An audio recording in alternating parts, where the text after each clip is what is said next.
Rosalind Peterson is an environmental impact analyst and founder of California Skywatch. Today, Rosalind is a leader in the fight to expose the true nature of the chemicals being sprayed in our skies. She has compiled extensive data documenting the ongoing geoengineering and weather modification programs contaminating our skies, water, and food supply.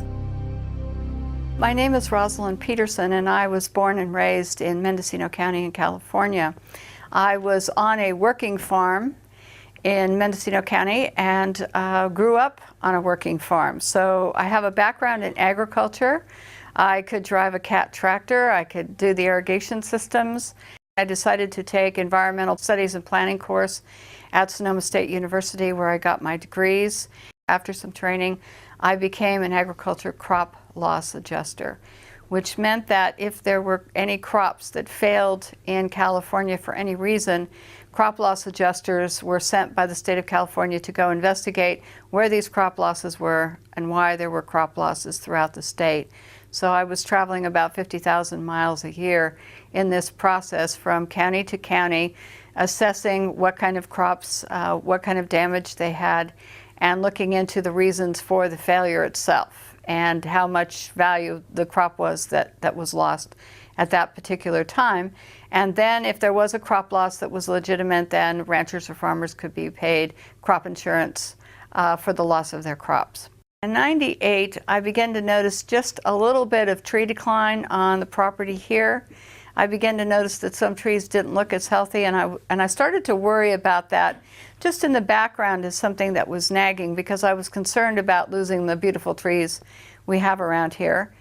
Then in early 2000, I began to notice that I would see jets, and they would leave these little tiny trails, and then the sky would white out after that. And I was always irritated because our skies used to be so crystal clear and blue and gorgeous, and all of a sudden you would see these jets, and I kind of thought of them almost as joyriding, and when they were, or skyriding, and when they did this, then the sky would haze over. And so I found myself, when I was teaching tennis and being outdoors all the time, or traveling for work, that I was irritated a little bit about the idea that the skies were hazed over a lot. So that was the first inkling. And then in 2002, I was working for the Mendocino County Probation Department. I was on a lunch break, and a friend of mine stopped me and dragged me into his office and said, "What do you know about this?" And I said, "Nothing." And so he said, "Well," he said, "look," he said, "I want you to know that something strange is happening here, and I'm really concerned about it. My brother, who's in the military, is concerned about this and has called me a couple of times to say he was concerned that there was something here that was going on that was not quite right." He couldn't go any further, but he did take me outside that lunch hour and say, "Today is a really bad day." And that's when he really brought my attention to watching the jets, and how the jets would leave a small trail and then it would expand into these huge plumes. And at that particular juncture of time, that day, I was in and bought a pair of binoculars after work and a camera, and I started taking pictures and watching what was going on. And that day I had never seen so many jets flying in so many directions, leaving so many huge plumes that turned into the, small trails that turned into these huge plumes in my life. And I knew that something was wrong. And that started me investigating what was going on. In the beginning, when I first began to see, notice the jets, I would see one, and then I would see some white haze. But I never did take notice of, really any notice other than some irritation when we hazed out. However, I can say that when I saw this particular day and I began to pay attention, I could hardly drive straight, and I had to pull over all the time just to be able to look at these jets and say, look, this is not normal. I think that there were a lot of jets flying that day because there were many going in the same direction, leaving parallel lines. And in subsequent days, I would see many jets flying where the lines were parallel, and there would be 5 or 6 or 7 or 8 all leaving trails at one time. And I thought that that was really peculiar, that there would be so many. Later, I think that there were fewer jets, but that they would circle the county and they go up one side of the county on the east side, and they go down the west side, and then they go up the east side, and so they would move around the county in kind of a clock-like, moving around a clock. Later, we discovered from talking to people in different counties that they were looping out over the Pacific Ocean and then coming back in, and they were doing these huge loops. Discovered that from the size of one plume and watching one plume expand, that they could cover our skies in solid cloud cover in about 3 hours here in Mendocino County. So that became my initiation, and then I started to watch before work, during lunch hour, after work. I started taking pictures, and I started documenting what I was seeing because I thought that there was something wrong with this picture. I had never seen anything like this in my entire lifetime. My mother, who was in her 80s at the time, I showed her, and she said, I've never seen anything like that in all the years I've lived here. Nothing. I went to look at NASA studies. And NASA, in their school program and also in their terminology and their research, began to realize that there was a brand new phenomenon that was occurring in which jet contrails, instead of dissipating relatively quickly if you saw them in a few seconds, began to persist and grow. And NASA studies proved that they turned into man-made clouds that would change the climate, exacerbate global warming, impact natural resources. And they began to show pictures on their website of clouds that look like these in the pictures next to me. They would show these pictures. And in showing these pictures, they were like what I was photographing in the skies above us. So I realized that there was a great deal of interest by many agencies and universities into looking at these and what effect they were having on the climate, what effect they were having on raising humidity, what effect they were having on, in other words, what was going on with these that had changed, why they were persisting. But what happened was that they never did in any of their investigations. Most of the time they only looked at commercial airlines. They didn't look at military emissions and plumes. The second thing that they never did is they never took into account that there might be something environmentally unsound about having our skies covered over with these clouds in the beginning. They just noted them, but they never addressed if anything was being sprayed or what changes in the jet or jet fuel or anything else was causing them. They scrubbed all that documentation, so all they did was identify them as persistent jet contrails. In order to gain some sort of credibility and be able to speak at the United Nations and speak at other areas, if I had used the word, for example, chemtrail, the United Nations would not have invited me as a keynote speaker, because then I would have been talking about something that was listed on all these websites and by the Air Force, by NOAA and NASA as a hoax. So you don't gain the credibility of anyone or any group or agency when you just use the term. So it didn't behoove me to use it, and so I refused to do so.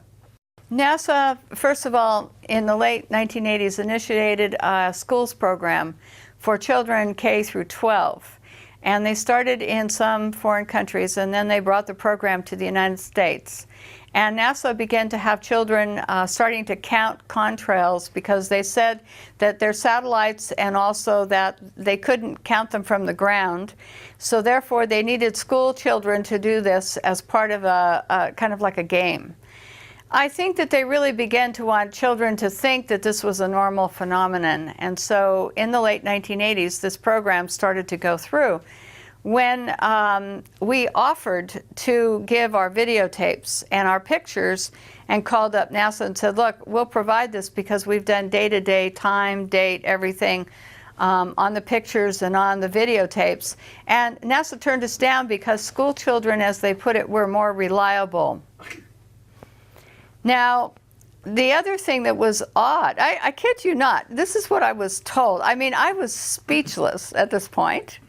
But that's what I was told. So then the second thing I found out by calling the National Weather Service, and I would ask them, are you on, online, are you looking at the satellite? And they said yes. And I said, can you look over Ukiah? And they said yes. And I said, well, can you see a jet, leaving a plume? And so I was on the phone with them, and I found that within a few seconds, if a jet leaves a plume and it starts to get a little bit larger, not real small, but a little bit larger, they can see the plume expanding. And we were talking about the same one that was going right over Ukiah, and the plume was expanding. And I said, well, how come in your weather reports you don't talk about this as man-made clouds or persistent jet contrails? How come you're talking about this as being a front, a weather front? And they said, well, that's the way we deal with it because it's clouds. So we look at it that this is being, a weather front is coming through and this would produce these clouds. Well, I said, but it's not being produced by a weather front. The barometer is not dropping. There's nothing going on. I said, how come you don't just use the terminology? And he said, well, we just don't. So it was an odd dichotomy of having your weather reporters who could see these on satellite, which told me that the argument that school children could do better and that they couldn't see the contrails from satellite, they can see them and they can see the cloud cover. I even found out from the National Weather Service that they can see haze. They can actually, it's so good, they can identify haze. So I begin to think to myself, well, if they're seeing all this, why isn't it being reported? And it's curious because no weathermen will talk about it. If Ukiah was, the sun was occluded and all these man-made clouds appeared over Ukiah and covered the whole thing after 3 hours, they would say, well, it was a front. But you could look to the west and there was no cloud, and the barometer hadn't dropped. There was no cloud front coming in from the Pacific. There was none from any direction. And yet we were covered over in this man-made clouds and haze. And they were saying that this was part of a weather front. So I began to find that I was not happy with what was being said about what we were seeing in the skies. So then it became identifying how long these trails persisted, filming them over time to see how much they expanded, how large someone got. We looked at the black contrails, we looked at the jets themselves and odd behavior of jets. The configuration on the jets was absolutely terrible because all these agencies were saying it was increasing jet traffic, and yet we could tell from the flight patterns that we got from the FAA that a lot of the flights were military. They weren't normal flight patterns. My Congressman Mike Thompson from California, 1st District, due to several inquiries, got these maps for me. They're 3 maps and they're from the FAA, and then his office sent them to me. And the map shows the San Francisco Bay Area, Mendocino County, and I had asked how many flights there were over Mendocino County.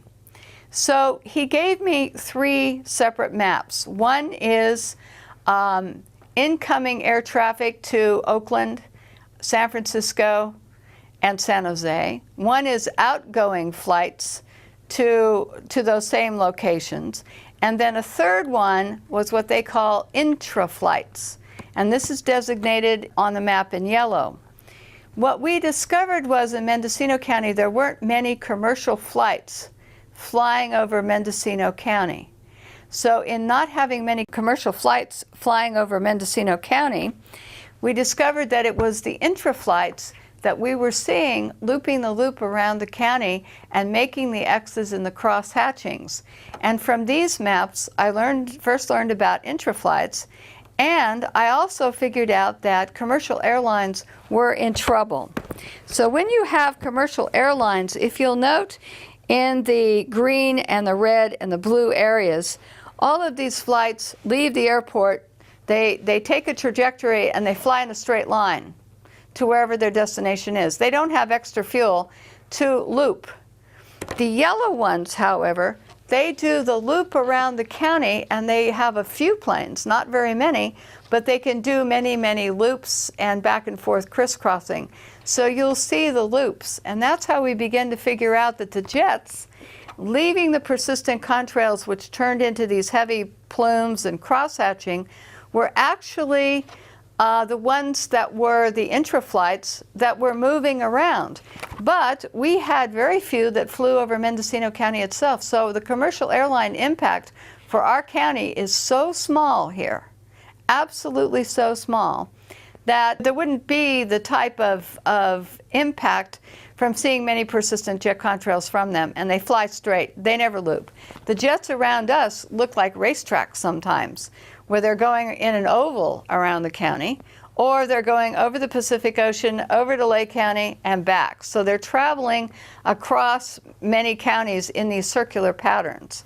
And this was the first time I had the FAA representation to show this particular endeavor. Okay, this area here, right here, is Mendocino County, Sonoma County on one side, and Humboldt County on the other side. But this area here, you could see that the majority of the jet traffic in the green and the red is not covering and not going across our county. So it's mostly free of commercial air traffic.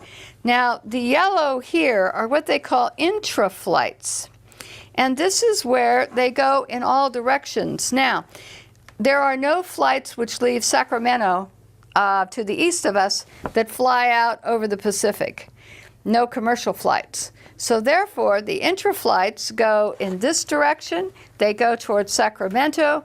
They go in all directions, but you can see the big loop pattern here, which would give you, if they were leaving persistent jet contrails that persisted, then you would see these different loops. Other jet patterns loop around the county like this. So we started to see that from this map, we learned that intra-flights couldn't possibly be commercial airlines because they'd be using so much fuel and they'd be off their schedule. And so because when you get on a flight, they say so much time and you go straight. You don't loop and loop and loop unless there's a weather problem at an airport or something. But this is way too far away for them to be looping into the San Francisco Bay Area, which is way down here. So, and these loops are way out of their range for being in any type of feeding pattern to San Francisco, Oakland, or San Jose.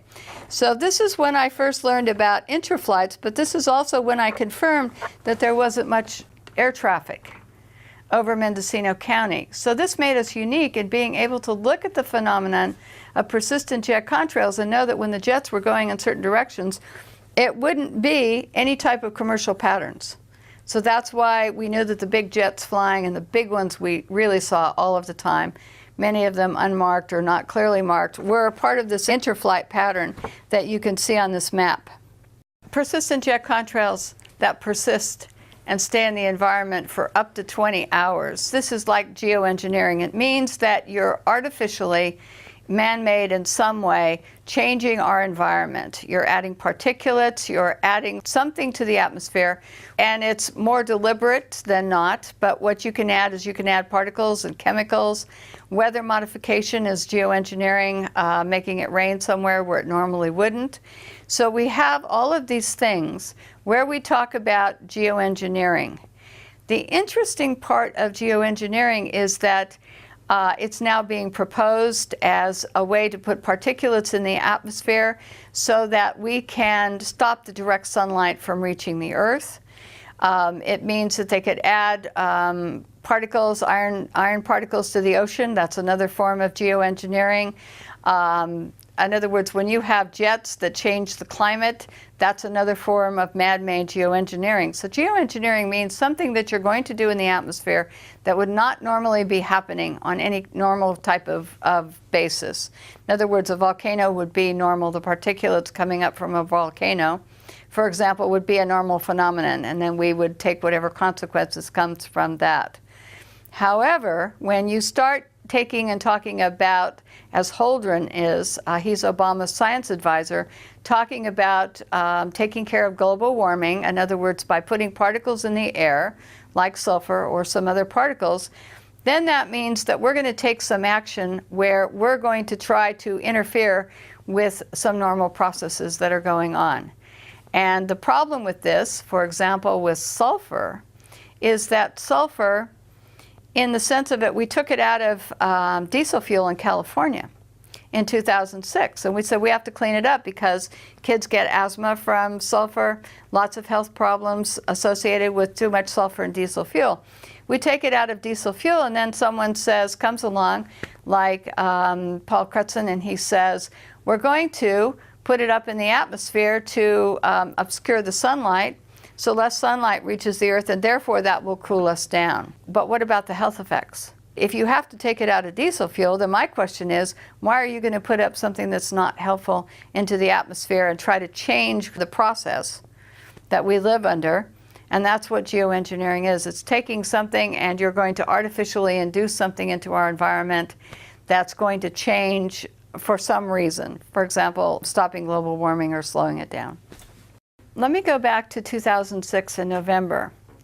NASA Ames in California had a meeting of geoengineers from all over the world. It was a big meeting. It went on for a week, and it was not open to the public. During the course of this meeting, they were talking about these different geoengineering projects that they were studying. These were university professors, different people, and there was many proposals that were put forward at this meeting. I was lucky enough to be present at the one-day public event that they had on this meeting, where several of the scientists and college professors spoke at this meeting with regard to geoengineering. One of the things we have on tape, because it was allowed to be videotaped, is that they were talking about the word geoengineering. And many of the geoengineering people in 2006 said that they had kept the word out of the public realm because they knew that if the public would find out about some of their schemes of putting chemicals into the air, to shooting salt into the air, all kinds of different experiments, that the public might say no. So they actually admitted that they kept the word geoengineering out of texts and out of, you can't find it in a lot of college textbooks at any lower level in high school, or you can't find it in undergraduate classes a lot of times in colleges. I found that to be true because I went back and looked. So what happened was the phrase was taken out, but a lot of scientists were getting money to study how they could interfere with the normal atmospheric conditions. So there was weather modification, there was planning to put chemicals or particles in the air. And so these schemes had been around for a long time, but they weren't really discussed in any public forum. They were discussed within their own cliquey group, essentially. I think that they're trying to begin to put it out to the public because they've been experimenting on it for a long time and they want to do more experiments and they need the funding. And one of the things that these geoengineers were talking about at their meeting that we heard is that they wanted to be able to take these programs forward, make them public so that they got more funding for experiments with these programs. This is the curiosity, though, is that they were talking about shooting up ocean water into the atmosphere, in other words, in salt particulates. And they knew from some experiments that salt particulates rain out quickly. Well, if you shoot salt particulates into clouds as a particulate to make it rain, when that cloud rains out over land, you're going to salt up your soils and make it unproductive for agriculture. You're going to salt up your drinking water sources. What they wanted to do was add other programs that they wanted to experiment on into the atmosphere to test their different hypotheses about their studies. And in this way, they would gain more university funding through the U.S. government, the Pentagon, whoever wanted to know, in other words, sponsor these studies. Private individuals could also contribute as well. So a whole culture had built up about how we can put things into the atmosphere to cool us down, and this is one of them. I went back and I knew from previous experience working within the California state government that all drinking water tests for every drinking water source in the state of California, now anything that's a winery, anything that's used for public consumption with so many people except for private wells, all drinking water sources, every district, every well, every producer of grapes who had a winery on his place and used well water, whatever it was, all had to test their water. And they have to do the tests that are required, hundreds of them, under the EPA. It occurred to me that if anything was being sprayed at any one time, if I could identify it, it might be showing up in drinking water tests. So there's a CD that's public, it's free of charge. Anyone can buy it. It's got about 18 million bytes of data on it. And you can go up and you can get one, or you can email the state. They'll send you one immediately within 3 or 4 days. And you can look at every drinking water test taken since 1972 in the state of California. I cannot tell you how many tests this amounts to, because every month, every week, they're taking tests all the time, all over the state, different utilities, different districts. I went back and looked at spreadsheets of every county, city, state, whatever, and I tried to determine from looking at all this data if there was anything that looked unusual. I found herbicides and pesticides where I expected to find them in the Central Valley, where they use a lot of herbicides and pesticides. So I kind of took those out. I looked at everything that I thought you would normally find downwind of a factory. After I got rid of all of those, I began to look at, was there anything showing up in all the drinking water spikes across California on a pretty consistent level? Initially, I looked for things like barium, aluminum, manganese, magnesium, calcium. I looked at what the pH of the water was to see if I could find any blips in pH. But what I discovered was that during the course of the year, starting in 1990, no less, that the water sources were all registering unusual spikes. Now, they weren't spiking just alone. Almost every water test in the state of California was showing spikes in a certain year and a certain month for certain of these chemicals. And I have a list of them, and I will be able to give them to you, but I was absolutely amazed and surprised about these spikes, and I said, what's going on? Why are these spikes occurring in almost all the drinking water sources all at the same time across the state of California? Now, sometimes wells would spike in a time distance if they had any type of, the water that would come down in rainfall or flooding would get into the well systems. Then you would show spikes later and not as high because of percolation problems. But we began to find these spikes. And it began to tell me that somebody somewhere was beginning to use inordinate amounts of arsenic, barium, aluminum, calcium, manganese, magnesium, and that all of these things, lead, iron, were all spiking at the same time. How can you have them spiking in the same time across the entire state of California when prior to the 1990s, and they were testing for these chemicals prior to the 1990s, that they weren't showing up in water systems at all, or they weren't spiking? And all of a sudden, way over state and federal standards, we found this data. A friend of mine took and graphed every single water district, every single piece of data, and we now have a graphing program so we can look at any water system in California, and we can determine if they were spiking in unison with any other water system across the state of California. It took 300 hours to write a program to do this. Monumental chore to do, but we now have it, and we can show you the graphs. We can show you the actual water data from the state and show that these are unusual spikes. My job then began to go and look at graphs that were provided by the California Air Resources Board. And what we discovered is that the spiking from the California Air Resources Board air tests were also spiking in the same years and at the same time, and coordinated with the spikings in the water supply, which led us to believe that this was something that was airborne and had to be hitting us from the air.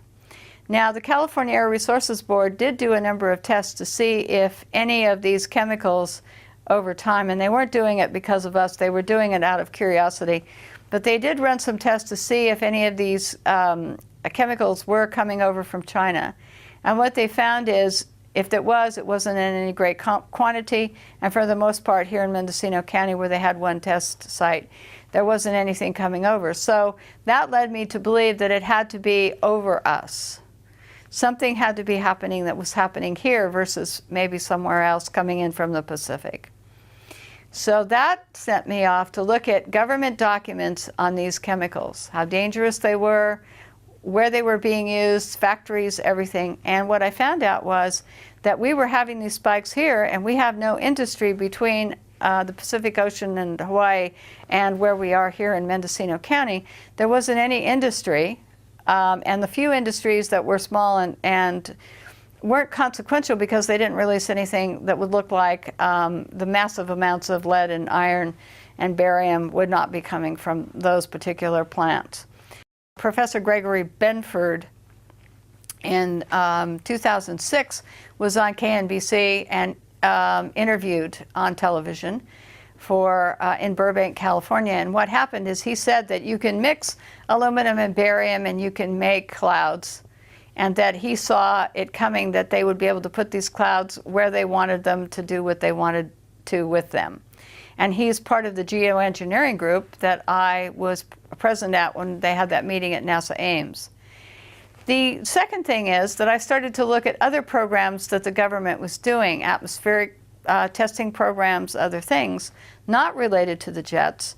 And I began to find that these chemicals were being shot up on the space shuttle and shot up on rockets, and that they would send canisters packed with sulfur hexafluoride, which is a man-made chemical which exacerbates global warming, barium, aluminum, trimethyl aluminum, strontium, lithium, and they would send the canisters up, release them at different levels in the atmosphere, and to do ionospheric testing, they would superheat them till they exploded, and then they would do these chemical reactions, much like explosions you would see from light shows and things like that. You'd have this big explosion, and then you would go through, and these chemicals would blow up and intermix.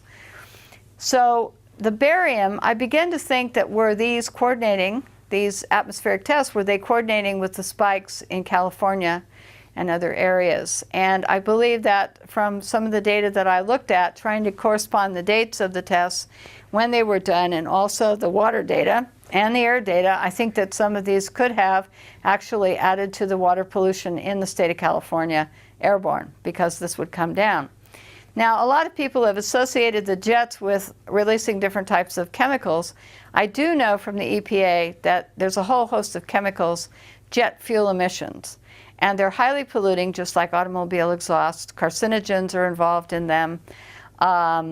They deplete beneficial atmospheric ozone. They have crop damage associated with them. Some of the chemicals are involved in short-term memory loss, other things. So we do know that in this plume, it's not benign water vapor and ice crystals. But I could never find any documentation which would say that anything else was being sprayed.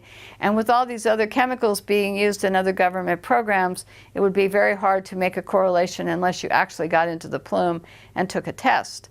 But since most of the planes that are leaving these big, huge plumes are military airplanes, you can't fly in that airspace. Pilots would be arrested, and it would be extremely dangerous to get into that airspace under Homeland Security rules and regulations to be able to take the test. So having to take a test at altitude and in other areas, it makes it very difficult. The government has not expressed any interest, nor have elected officials, in actually putting the subject to rest by testing these plumes either. So what they do is NASA, NOAA, a lot of studies, university studies, they look at these plumes and say, yes, these are man-made clouds. They don't say how they turn into man-made clouds, if it's chemical or whatever. And then they discuss the fact that in these clouds, that it's causing certain types of problems, covering us in cloud cover, dimming the sun. And then it's changing our climate and negatively impacting natural resources. The spiking in these chemicals, the state of California and all water districts across the United States and the EPA all require water testing, and they test for chemicals in the water that are hazardous to human health in some way. If they figure that a chemical is not hazardous to human health or animals, etc., they normally don't test for it. But the minute that they think that it's going to get up above a certain level that it would be injurious, they test for it to make sure that they try to keep it below that standard or to keep it out of our drinking water supplies altogether. So the concern is that when we're seeing these spikes, overstated health, when they go up above any acceptable level that the EPA has put in place for these chemicals, we know they're dangerous. They're going to have a human health impact. And they're going to have a human health impact on animals, humans, anybody that is coming in contact with these chemicals. So this is what we know, is that the EPA and all these government agencies wouldn't be testing unless there was a problem. What impact they're going to have is each chemical has a different property to it, and they have synergistic effects. So it's hard to say that if you are exposed to a whole source of chemicals, what the synergistic effect. In other words, each chemical will have one property. For example, barium can raise blood pressure, just as one. But when you combine that with other chemicals, then what kind of reaction are you going to get? How much are you exposed to, etc. So we have that element of it. But persistent jet contrails, on the other hand, are changing our climate, and they're changing the agriculture part of what's going on with us. When you change the climate and you change the microclimates and you put in more cloud cover, you're going to lower crop production. And they know this from University of Illinois corn crop studies, that if you have normal rainfall but you have more cloud cover, crop production drops. In areas where you had direct sunlight mixed with normal weather, then you would have increased crop production. So just putting and saying that these are ice crystals and water vapor, it's benign in the environment, not true, because it can heat us up. It can change the amount of sunlight reaching the earth, so it can affect the health of crops, health of your trees, because without photosynthesis, trees and plants can't grow strong enough to produce.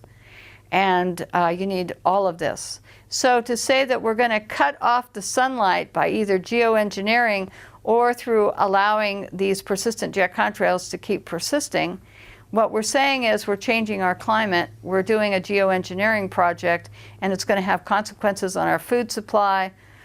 Any chemicals added would have consequences on our water supply. So there's a broad impact here. So whether I know what if jets are spraying anything in particular, what I do know is that they're already harming the environment, and that there's a lot of studies that talk about the impact in coming years will be tremendous. In some cases, they don't know what the effects are. They want to experiment, and they readily admitted that. That was one. Two, they want to be able to continue with their work, because that's job security for a lot of university professors. Three, several of them have stated, well, the public, we're going to be who the world turns to when global warming becomes this big problem. They're going to ask us to save the world. We're going to be the new stewards of the environment, and our programs are going to be the ones that will be initiated to save the world from global warming or whatever catastrophe. So therefore, we have to experiment now, get the funding and experiment now, or continue our experiments so that we are ready to be the new stewards of the environment. But the problem is, when you start putting up chemicals and you start doing atmospheric experiments, you start to impact agriculture, food supplies, watersheds. You start to impact everything that we depend upon for life on Earth. And what happens if their programs go awry? And when they were asked this, they said, well, then, it's just an experimental program. Well, if someone gets hurt or harmed, well, so what? Their attitude was very cavalier about this. And Professor Benford actually wrote a program about the Arctic, and they said in his article, he even said, well, if something goes wrong, why, it will wash out eventually in the long term. And if you have to sacrifice a few people or an area like the Arctic, then that's okay, because it's all in the realm of scientific study. So it's a fascinating article to read. I think it's actually the underlying cause of all of this and some of the funding is military funding, because the military wants to be able to control the weather. The military has got an agenda that if they control the weather, they can control any country to make it do whatever they want. And many documents, Owning the Weather 2025, There's several documents in which they talk about how rather than having some weapons of mass destruction, in other words, bombs or something, if they could control the weather in a country, they could actually force them and say, look, we will put you in drought, we will put you in floods.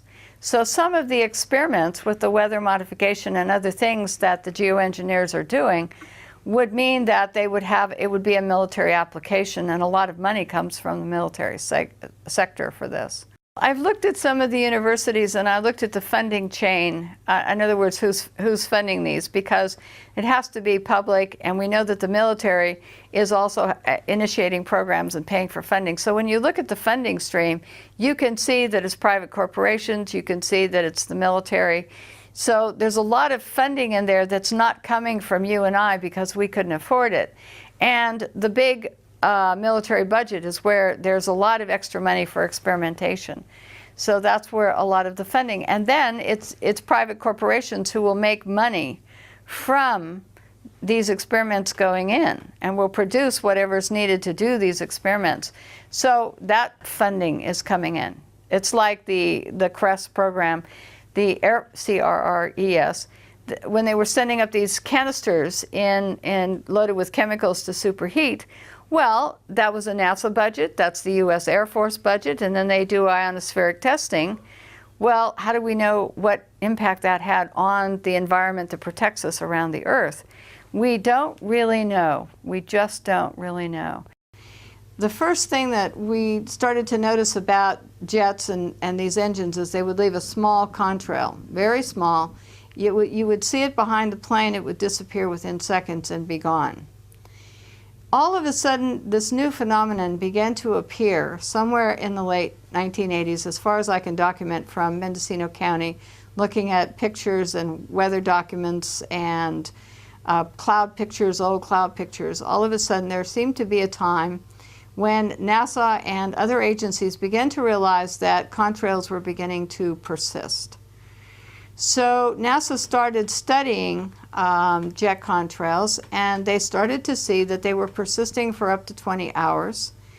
They could cover 4,000 square kilometers.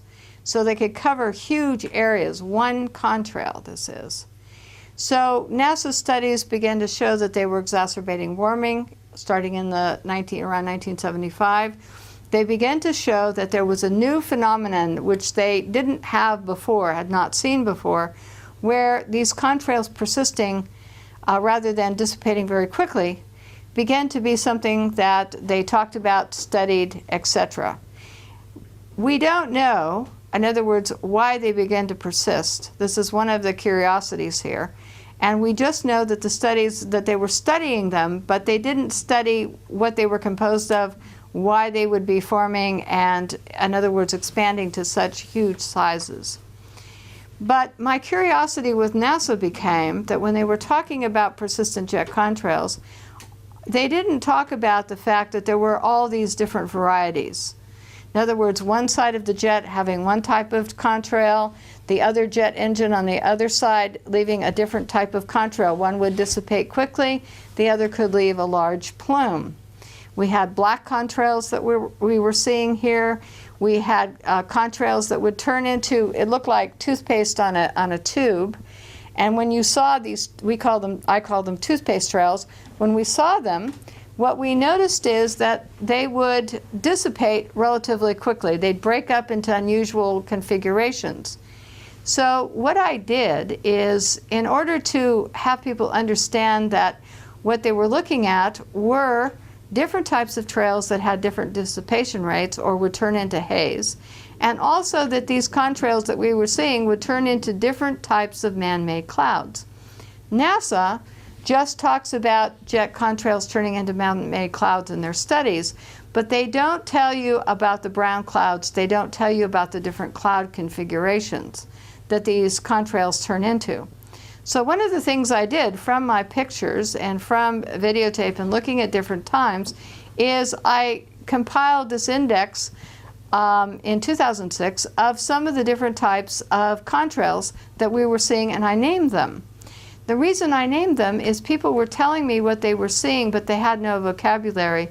So in naming them, People would tell me that they would see toothpaste trails, or they would see knots on a rope where you'd have a straight line with little bulges in it that looked like someone had tied knots in a rope. You would have black contrails. So this particular poster I created to put on the internet and to give to people so that they could see that this was different than anything that they had seen before.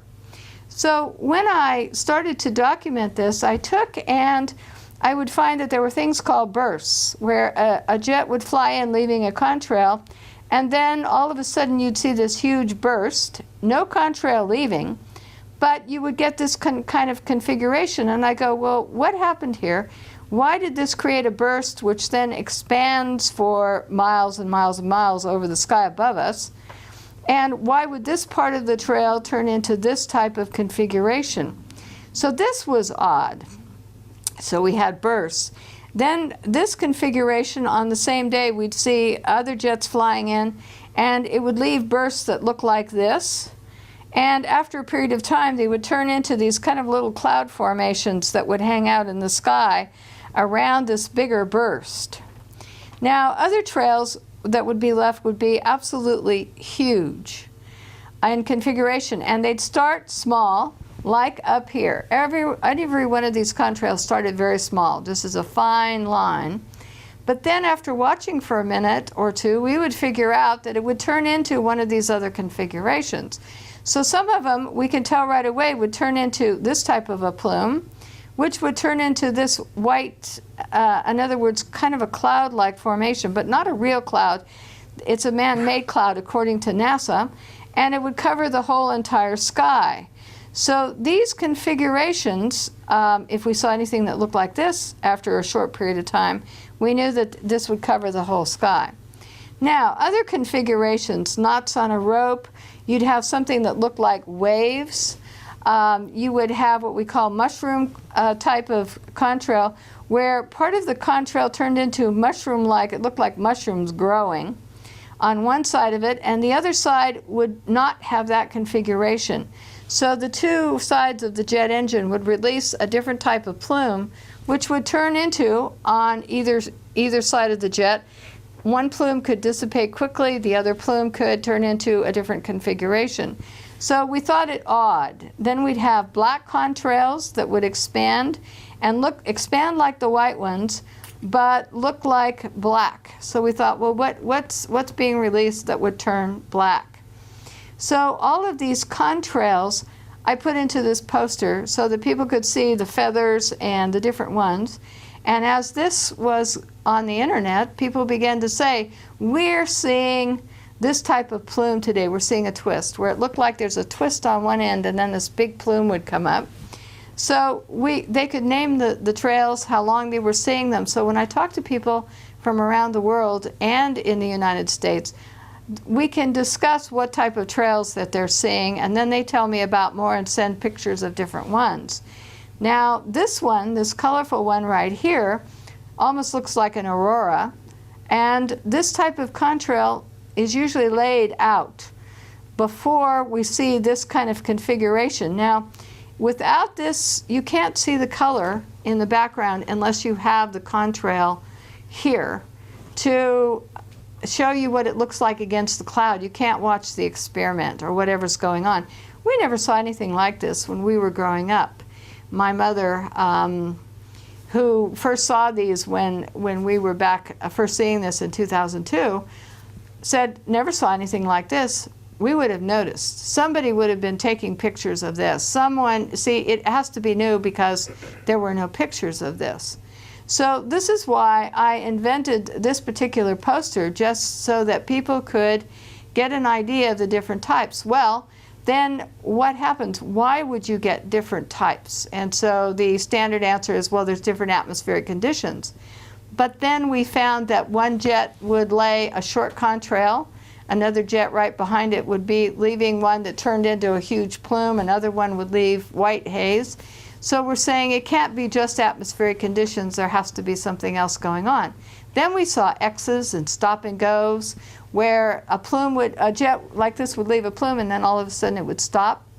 We saw spray apparatuses where there was a wingtip to wingtip spraying, so that you could see that there was spray coming off the entire length of the wing. Stop for a while, then start again, stop for a while, start again.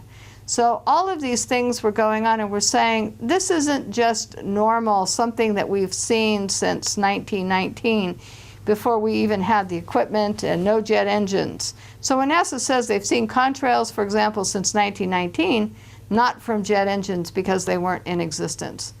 Many times in recent years, we have seen this configuration, this aurora-type configuration here.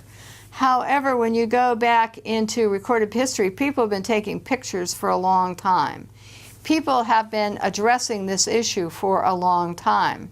And there would have been pictures somewhere in the 60s and in the 50s. Someone would have been taking these kind of pictures, looking at these type of clouds, seeing these configurations. And so that's why this is a new phenomenon.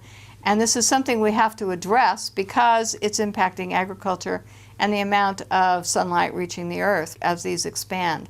So we know that they're having certain problems. So we have to get our elected officials to begin to address these issues of how they're impacting our environment, and are we going to allow this to continue? And that's another issue here to be dealt with somewhere down the road. But this is why I'm bringing all of this to attention. Now the other thing is, up in these pictures up here, a lot of pictures we have white haze. And we never had white haze here. We had clear, deep blue skies. We could see the stars. Now we have studies showing that telescopes are going to be worthless because we're either going to have the white haze or we're going to have these man-made clouds. You won't be able to see the stars, which we can't a lot at night, because we've got all of this cloud cover and white haze going on. But a lot of times the jets will quit spraying here if they say there's some celestial event going on, or there's going to be some sort of fireworks or an air show. All of a sudden, how come we have blue skies? Jets aren't leaving contrails anymore just because there's an air show or because some event is taking place. So sometimes we have no jets, and our skies start to go back to blue and the white haze begins to dissipate. But then the minute that they start again, then we go back into having our skies look like this. That leads us to questions on why rickets is on the rise, where children now in the United States are suffering from rickets, according to the CDC, University of California at Berkeley, Kaiser Permanente Hospital, are all studying an increase in rickets. Why are we having rickets? Well, when it's the turn of the century and when children worked in coal mines in the United States, those children suffered with this bone disease called rickets. Now it's on the rise in the United States, and could it be that we're having so much cloud cover from these persistent jet contrails that turn into man-made clouds and haze that we're getting less sunlight, and therefore we're not getting enough vitamin D and we're getting cases of rickets? No one is looking at this subject with regard to when they're studying rickets. When I look at their studies, they're studying a lot of other things, but they're not studying what's happening in our skies to determine if this is one of the causes, and this is something that should be addressed. What we see from the ground is we'll see a plume and then it expands. And the satellite pictures do show, and I have a lot of them, other people have a lot of them, we've seen them, do show the contrails, and they show the cross-hatching. They show that they're expanding. You can watch them over time on satellite pictures, and you can see as there's flights going around over certain areas that they expand. So we can see them. So they can see them from space, they can see them from the ground. So that there's no secret here about who's flying the jets. The FAA keeps records, Homeland Security keeps records, everybody keeps records, who's leaving the contrails, where these planes take off from, because they have to file flight pass. And they can see them, and they can follow them at the National Weather Service to see how the plume expands. So this is not a secret. So the satellite pictures are very revealing, and they're very good with looking at this type of phenomenon. Global dimming just means that the amount of sunlight reaching the Earth is beginning to be reduced by cloud cover, by haze, by pollutants. So the studies have been going on for quite some time now, showing that the amount of sunlight reaching the Earth is being reduced. Now, the catch-22 here is, if we're already reducing the amount of sunlight reaching the Earth, then when the geoengineering community says we need to put particulates up and we need to put other things in the atmosphere to reduce the amount of sunlight reaching the Earth, we are already subjecting ourselves to global dimming from some of our activities and the jets. So wouldn't this cause a worse problem, because we're not cooling down, technically, because we're in a global dimming cycle, which is getting, the amount of sunlight reaching the Earth is getting less and less. So I have some questions about global dimming, and also about scientists putting more things in the air to stop sunlight reaching the Earth, because if you don't have the sunlight, then you don't have crop production as well. So human health decline, mentally, depression, all kinds of things can happen because we obscure the sunlight from reaching the Earth.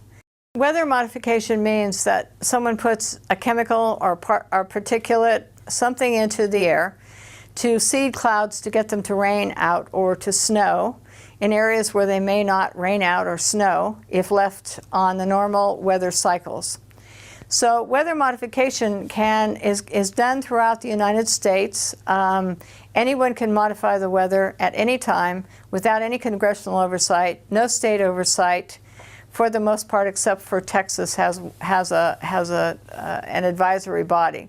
But people can go and modify the weather. They may or may not have to report to the federal government, NOAA, and if they have to report to NOAA, NOAA can probably waive any requirements for reporting, and that's why we think that we don't see a lot of ongoing weather modification reported in the eastern part of the United States, is because they may be waiving the requirement. We're not sure about this, but that's another level of investigation. However, documents that I obtained from NOAA, that all public record, anyone can obtain them, show that there's over 60 ongoing weather modification programs in the states that are marked in yellow. Now, I designed this because of NOAA documents, and documents from Canada and documents from weather modification companies who were openly talking about doing weather modifications in other countries. So the yellow part of this section is all ongoing weather modification programs. They can use rockets, small planes, large planes. They can use any method to ground-based applications, shooting things into the air. All these can be used in weather modification by companies or states or cities, private companies, private individuals. Anyone can modify your weather. Now, they don't need public consent, public permission. They can use any chemical that they choose, experimental or silver iodide, which has been around for a long time. And so all of these programs are ongoing.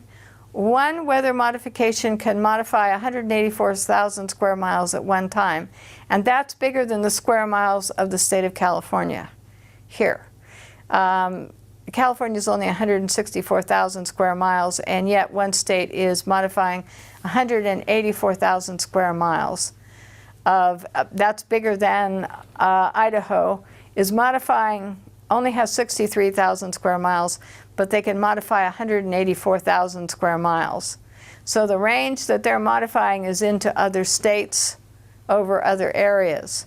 Now, you can have rain enhancement, snow enhancement, you can have hail suppression, they can dissipate fog, all kinds of programs are going on. But most of it is involved in putting rainfall or snow, more of it, or into areas where it doesn't usually get very much. So you can, the major impacts are agriculture, watersheds, tree areas that might be subjected to not getting as much rainfall, and once these programs are implemented, they can't control the end result. So you could get flooding, too much rain, not enough rain. Now, Wyoming, for example, here, decided in 2006 to put more snow into the Wyoming mountains than ever in recorded history. And what they intended to do with that extra is to run it all into Southern California to feed Southern California's thirst here.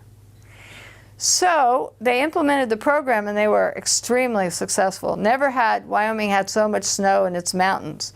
However, since that time, Colorado and surrounding counties in Wyoming have on and off suffered drought, extreme drought, and they have less water coming down the Colorado River. There's less in the watershed. So you're having a problem that when you modify in one area, you're going to subtract or have a negative effect on another area.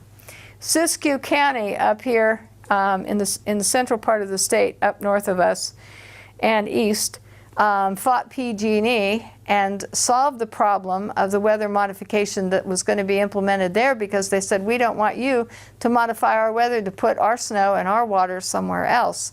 So they put a stop to PG&E modifying the weather.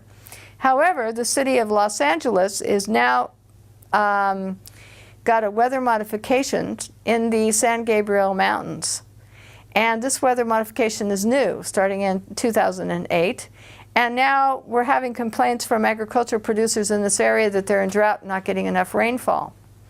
The Panhandle, Texas ranchers are complaining bitterly that weather and their snow and rainfall is being redirected into other areas by weather modification programs, and that the grass isn't growing, so that they either have to feed their cattle or go out of business. And there's an online discussion of that on March 6, 2008 that you can download from the Texas regulatory body here to listen to their complaints. And they even feel that some of the weather modification programs have triggered tornadoes and unusual weather events in their areas. So this is what it looks like here. Canada modifies the weather here. You're having some experiments in Florida, and you're having some experiments in Alaska, and Mexico is modifying the weather.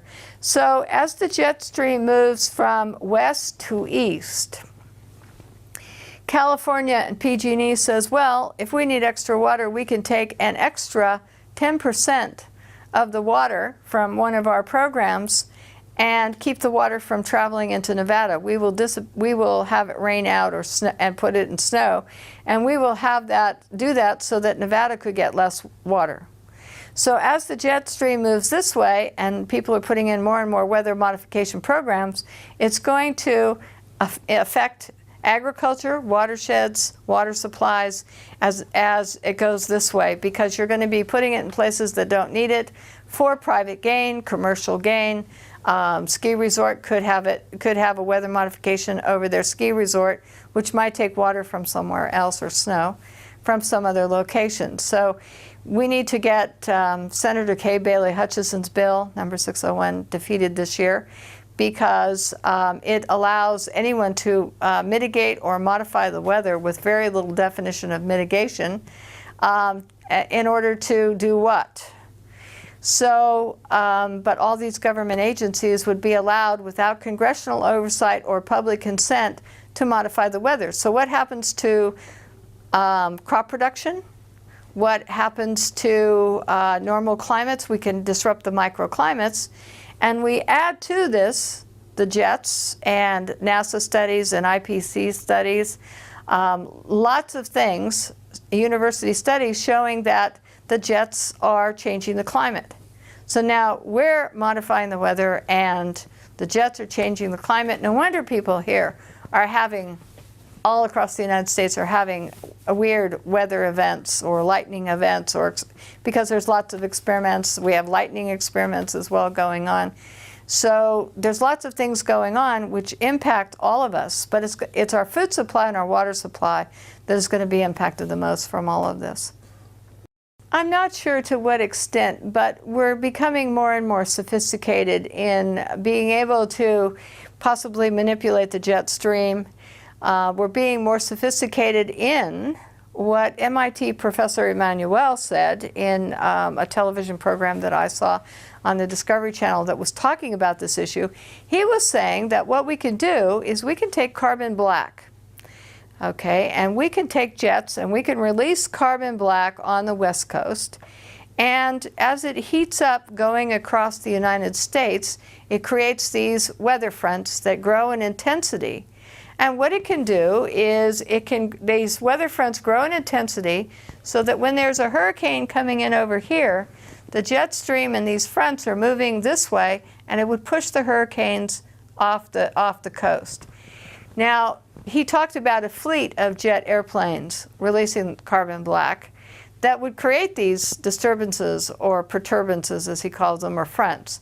My question is, what happens to the weather as this carbon black, which is soot, which is a pollutant that we don't like in our cars and automobiles and jets, starts being released by a series of jets, and what happens to the weather? What happens to the air quality as this is happening? What happens to agriculture as you change the fronts and the weather that's going on across the United States just to redirect a hurricane off, in other words, from Florida or some area on the East Coast?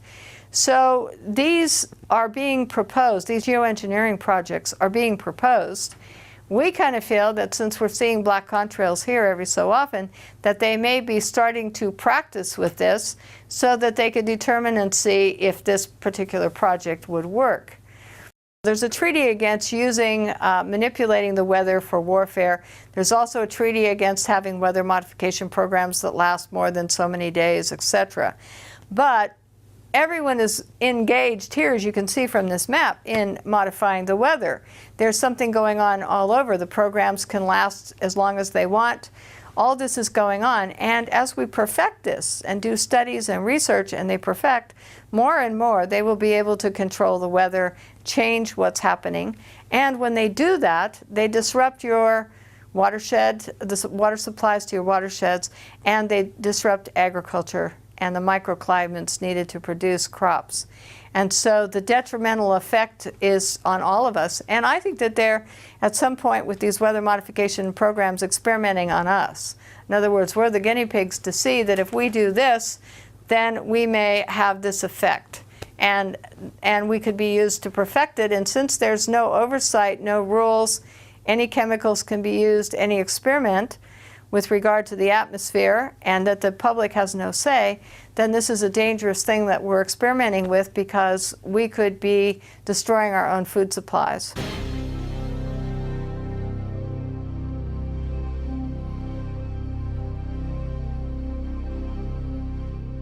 Visit Infowars.com and PrisonPlanet.com. When you're on the sites, you can also tune in 24 hours a day to my daily radio broadcast. There's also a free iPhone app to listen to the syndicated radio show when and where you want.